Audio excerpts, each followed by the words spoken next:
మళ్ళీ చెప్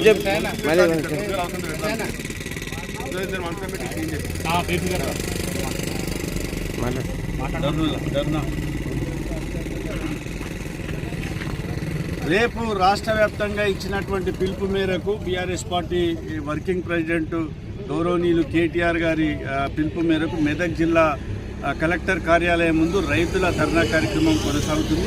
ఈ ధర్నాకు ముఖ్య అతిథిగా హరీష్ రావు గారు, నిరంజన్ రెడ్డి గారు, మాజీ శాసనసభ్యులు పద్మాదేవేందర్ రెడ్డి గారు, మాజీ శాసనసభ్యులు శశిధర్ రెడ్డి గారు, ఎమ్మెల్సీ షేర్ సుభాష్ రెడ్డి గారు, తిరుపతి రెడ్డి గారు, ముఖ్య నాయకులందరూ పాల్గొంటున్నారు. అదేవిధంగా రైతులకు 2 లక్షల రుణమాఫీ ముఖ్యమంత్రి రేవంత్ రెడ్డి గారు ఎన్నికల్లో ముఖ్యమంత్రి కాకముందు ₹1,00,000 రుణమాఫీ బీఆర్ఎస్ పార్టీ చేస్తే మీరు 1,00,000 చేసిరు, వెంటనే వెళ్ళి 2 లక్షలు తెచ్చుకోండి, నేను పూర్తిగా మాఫీ చేస్తా అన్నాడు. అది కేవలం 30% మంది రైతులకు మాత్రమే రుణమాఫీ జరిగింది.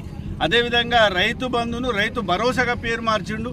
అది ఎకరాకు 15,000 ఇస్తాని, అది ఈ పాటికి 3 పర్యాయాలు ఇవ్వాల్సినటువంటి రైతు భరోసా కేవలం ఒకటేసారి ఇచ్చిండు. అది కూడా 7-8 ఎకరాలకే ఇచ్చిండు. అది 6,000కు మాత్రం ఇచ్చిండు. రైతు బీమా, ఒక వ్యక్తి రైతు చనిపోతే అప్పట్లో ఆ ప్రభుత్వము బీఆర్ఎస్ ప్రభుత్వం 5 లక్షలు ఇస్తే 10 లక్షలు ఇస్తాను. ఇప్పటిదాకా 10 లక్షలు కూడా ఇవ్వలేదు, ఎక్కడ కూడా ఇవ్వలేదు. ఆ 5 లక్షలు కూడా చాలా లేటుగా వస్తుంది.